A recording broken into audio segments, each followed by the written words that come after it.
Hello, everyone. Welcome to Wednesday, March 20th. You just heard the work of Joyce Solomon.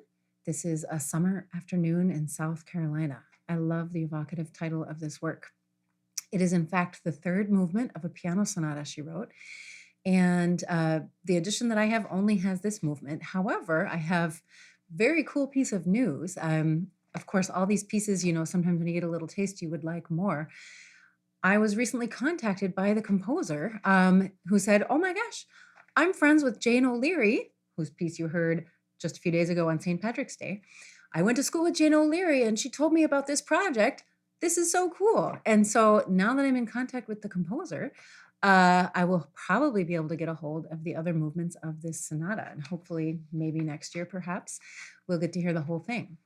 But for now, the third movement, I like this piece because it is supposedly written in the 12-tone style, which is where composers take all 12 notes of the scale and use them equally, rather than it being in the key of D major or C minor or something like that.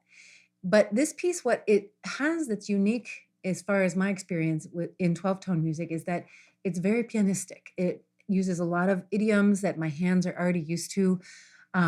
And it takes some liberties with the repeated notes and things like that. So I really enjoyed playing this piece.